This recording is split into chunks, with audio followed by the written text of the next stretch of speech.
A lot of people don't have no clue what the fuck crypto is all just about. Just like MichaelBlackson. I have no clue. I'm like, I want to know a little bit more. He's got to tell me about this shit every fucking night.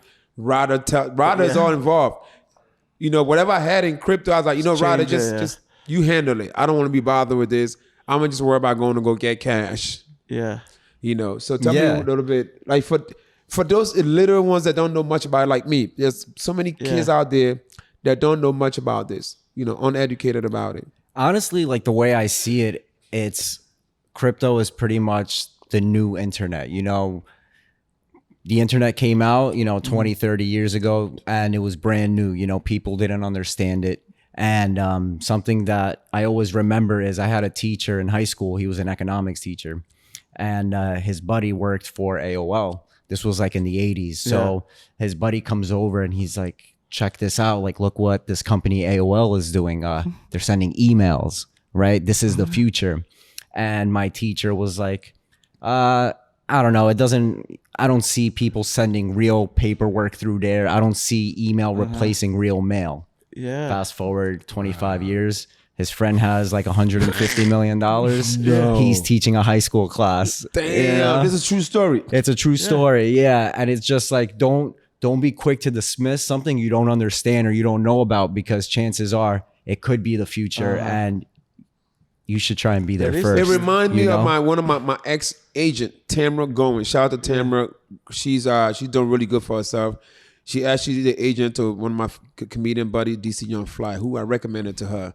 And now she's making good money for DC. DC is like popping and making a lot of money. But Tamara told me she used to work for a company called Google. Google. Oh, I never heard of it, Mike. Exactly. She worked for a company called Google. And then, they were about to, and make a long story, she left them. And now look at Google. That's it. Now, like, she would have been like a multi-millionaire if she would just stayed there. She would never have met you. She would not have met me. She would have been successful. Craigslist ad. So like you said, don't talk shit about something. That's what you've been doing, Mike. See, now you know. Thanks a lot, Christian. And we kind of talked about this a little earlier, but like, all these projects that are coming up, if you remember the dotcom era before, this is kind of what these projects are. They're dotcoms. So if you can just relate, like that's pretty much what's happening right now. And, some dotcoms made it and then some dotcoms failed. And that's kind of what we're seeing in crypto right now. So you see a lot of projects come up and go down, but some of them are going to last the test of time. Like ETH is going to last. I mean, Bitcoin. Like, I don't know if you've ever tried this, but my family sends money to like Italy once in a while. I have family in Italy, right? If you've ever tried to send money abroad, it takes some time. It's not like quick, or they got to go Western somewhere Union, to pick it up. You got to go and talk to the agent. Yeah. I would like to send money, and they look at you funny. Like, they ask you how much you send and why you sending that much. Yeah. There's a big tax, all that stuff. With crypto, forget it. It's like, yo, send me your wallet, Chinese best friend. And then I just send him the money, 2 seconds, there. it's there. And then no matter where he is in the world, he turns it to his cash and he takes it out, So I really believe it's like the future of money. It's the future. It's like 5-10 years. You're going to see that everywhere. Big picture, if you look at it like this, each economy, like the United States economy, has its own internal economy. Then you have like Europe has their own, and then China has their own, right? Oh, yeah. Crypto is decentralized. So you're going to have a global economy, and there's going to be no boundaries, no barriers. So whatever the U.S. economy is going to be like 10x. In crypto. So that's where we're going to see derivatives is a huge market, and that's going to be played out on a global scale. So it's just massive. There's only maybe 2% user adoption in crypto right now. And so a lot of people are making money at 2%. So you got to figure when it goes to 50% user adoption, you're going to see, we're in now. That's why we're in the game right now. It's crazy because the Ethereum was 1900 before, Mike. Remember? 1900. Ethereum's like 3,900 right now, less than a month. If you bought back in March of 2020, right, when the stocks crashed because of like COVID and stuff like that, Ethereum dropped to like, I think it was like 100. It was like $93. You bought that a year ago. You bought that 18 months ago. 30 of them. What if you buy 30 of them? No matter what you bought, you're making money. 4,000 now, Mike. 3,900. And like the US dollar, you can talk about it forever, but like that shit has inflation. And if you look because of COVID and how much money they were writing, how much money they were giving to everybody, inflation went up like 5%. If you're working a job and you get like $1 raise, you're getting paid less money for more experience to do the same job. Yeah. You know, so it's like you got to always be thinking of other ways to make money too, because you never know what's gonna happen, bro. You hear that, Mike? See, finally, because I tried to. All right. explain So to him. okay, there's Bitcoin. Ain't kind of making a coin, and I mean, it was a bunch of other coins. I mean, so in a few years from now, some are going to survive, some won't.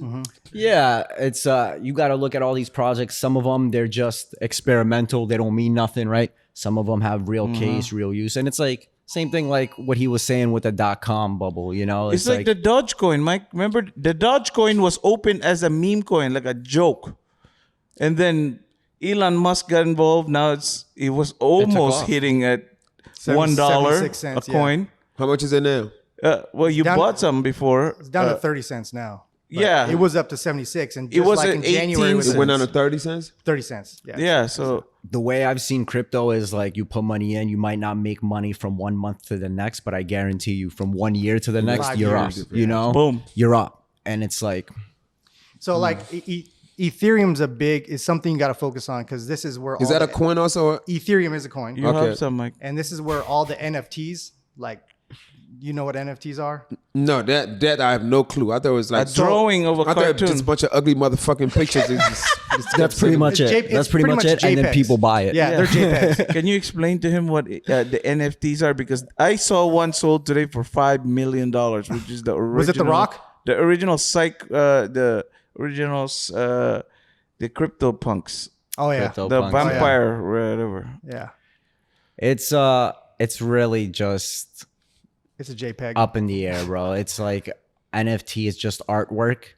And just like in the real world, people value art at whatever they value it. You know, like you can't really predict what something is going to be unless it's like somebody famous or something like that. Tweets about it. The reason why Yeah. there's value is because they're unique. So like the Mona Lisa is unique. Yeah. And so when That's the Mona you Lisa, mint bro. when you mint something, some artwork, that makes it unique, and it creates a value to it, and then people want to buy it. You know, so that's why there's a rock, literally a picture of a rock, and that thing went for $1 million, I think. that thing went for Mike, like It's a almost like a picture of a sick rock. joke. It's a rock. It's almost like a Yeah. sick joke, Yeah. honestly. But But I think people that are buying it are the people that bought Ethereum for $1 and they bought 80 million of them before. No, way before a dollar, like 0.1 cent, and they have 1 million Ethereum, which is valued at $1 trillion right now. Yeah, and it's like, I mean, either way, we mess around with crypto, we buy crypto, whatever.